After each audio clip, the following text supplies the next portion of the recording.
ശബരിമല സ്വർണ്ണക്കൊള്ളയിൽ ഒരാൾ കൂടി അറസ്റ്റിലായി. മുൻ തിരുവാഭരണ കമ്മീഷണറും 7ാം പ്രതിയുമായ KS ബൈജുവാണ് അറസ്റ്റിലായത്. സ്വർണ്ണക്കൊള്ളയ്ക്ക് ബൈജു സഹായം നൽകിയിരുന്നുവെന്ന് ഉണ്ണികൃഷ്ണൻ പോറ്റി മൊഴി നൽകിയിരുന്നു.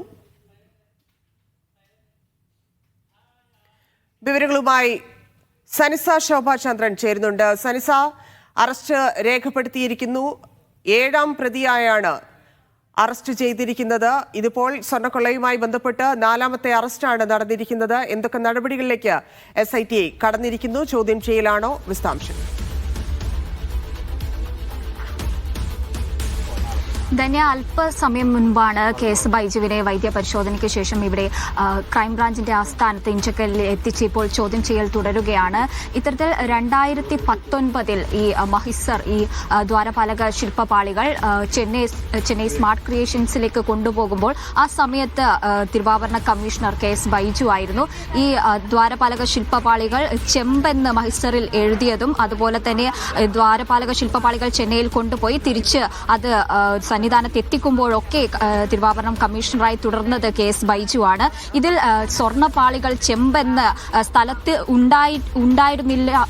ആ സമയത്ത് ഈ ദ്വാരപാലക ശില്പപാളികൾ ഈ മഹസറിൽ രേഖപ്പെടുത്തുന്ന സമയത്ത് KS ബൈജു സന്നിധാനത്ത് ഉണ്ടായിരുന്നില്ല. എന്നിട്ട് പോലും ഇത് ചെമ്പെന്ന് രേഖപ്പെടുത്താൻ കൂട്ടുനിന്നു. ഇത് ഉണ്ണികൃഷ്ണൻ പോറ്റി തന്നെ മൊഴി നൽകിയതോടെയാണ് ഇപ്പോൾ KS ബൈജുവിനെ SIT അറസ്റ്റ് ചെയ്ത് ഇപ്പോൾ ചോദ്യം ചെയ്യൽ തുടരുന്നത്. ഈ ഒരു സാഹചര്യത്തിൽ ഉണ്ണികൃഷ്ണൻ പോറ്റിക്കൊപ്പം KS ബൈജുവിന്റെ ചോദ്യം ചെയ്യൽ ഉണ്ടാകുമെന്നാണ് കരുതുന്നത്. നിലവിൽ പിന്നെ കസ്റ്റഡി അപേക്ഷ നൽകാനുമുള്ള സാധ്യതയുണ്ട്. ഇത്തരത്തിൽ 4ാമത്തെ അറസ്റ്റാണ് ഈ സ്വർണ്ണക്കൊള്ളയുമായി ബന്ധപ്പെട്ട് നടന്നിരിക്കുന്നത്. അറസ്റ്റ് ചെയ്ത 3ാമത്തെ ഉദ്യോഗസ്ഥനാണ് KS ബൈജു. ആദ്യം മുരാരി ബാബു, പിന്നീട് സുധീഷ്. ഇപ്പോൾ 3ാമത്തെ അറസ്റ്റ് ചെയ്യപ്പെടുന്ന ഉദ്യോഗസ്ഥനാണ് KS ബൈജു. ഉണ്ണികൃഷ്ണൻ പോറ്റി അടക്കം 4 പേരെയാണ് ഇപ്പോൾ അറസ്റ്റ് ചെയ്തിരിക്കുന്നത്. ഈ കേസിലെ 7ാം പ്രതിയാണ് KS ബൈജു. ഈ 2019 ഈ ദ്വാരപാലക ശില്പപാളികൾ ചെമ്പെന്ന് മഹിസറിൽ രേഖപ്പെടുത്തിയതിൽ നിർണായക പങ്ക് ആ സമയത്ത് തിരുവാഭരണം കമ്മീഷണറായിട്ടുള്ള ചേരുന്നുണ്ട്. സിജോ, ഇയാൾക്കുള്ള ബന്ധം, അതാണ് സനിസ പറഞ്ഞുകൊണ്ടിരുന്നത്. ഇയാൾക്ക് കേസുമായിട്ടുള്ള ബന്ധം ഏതു തരത്തിൽ സഹായിച്ചു ഈ സ്വർണ്ണക്കടത്തിന് എന്നാണ് കണ്ടെത്തിയിരിക്കുന്നത്. SIT എങ്ങനെയാണ് ഇയാളിലേക്ക് എത്തിയിരിക്കുന്നത്? SITയുടെ നീക്കങ്ങൾ എന്തൊക്കെയാണ്? ചോദ്യം ചെയ്യലിൽ നിന്ന് എത്രത്തോളം നിർണായകമായിട്ടുള്ള വിവരങ്ങളാണ് ലഭിക്കേണ്ടത്? ഈ 2019 ദ്വാരപാലക ശില്പങ്ങൾ കൊണ്ടുപോകുമ്പോൾ അതിന്റെ പ്രധാനപ്പെട്ട ചുമതല ഉണ്ടായിരുന്ന ഉദ്യോഗസ്ഥനാണ് അന്ന് തിരുവാഭരണ കമ്മീഷണറായിരുന്ന KS ബൈജു. പക്ഷേ ആ സമയത്ത് അവിടെ ഉണ്ടായിരുന്നില്ല എന്നുള്ളതാണ് ഏറ്റവും പ്രധാനപ്പെട്ട കാര്യം.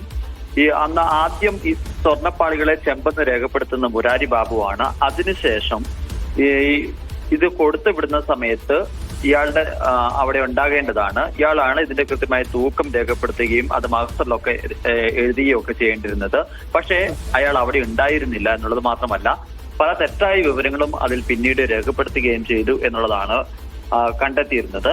അത് ബോധപൂർവം വിട്ടുനിന്നതാണ് എന്നുള്ളതാണ് ഇപ്പോൾ SITക്ക് ലഭിച്ചിരിക്കുന്ന വിവരം. അതായത് ഈ സ്വർണ്ണക്കൊള്ളയിൽ കൃത്യമായ ഒരു പങ്ക് KS ബൈജുവിനുണ്ട്. ആ ഒരു പങ്ക് വ്യക്തമായ ഒരു സാഹചര്യത്തിലാണ് അന്വേഷണ സംഘം അറസ്റ്റിലേക്ക് കടന്നിരിക്കുന്നത്.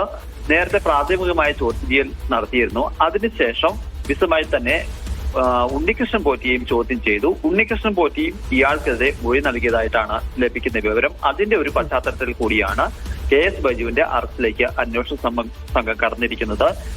ഇപ്പോൾ വൈദ്യപരിശോധന പൂർത്തിയാക്കിയിട്ടുണ്ട്. വീണ്ടും ക്രൈംബ്രാഞ്ചിന്റെ ഓഫീസിലേക്ക് എത്തിച്ചിരിക്കുകയാണ്. അല്പസമയത്തിനകം തന്നെ കൂടുതൽ ഉദ്യോഗസ്ഥർ ഇവിടെ എത്തും. അതിനുശേഷം വിശദമായ ചോദ്യം ചെയ്യലിലേക്ക് അന്വേഷണ സംഘം കടക്കുകയും ചെയ്യും.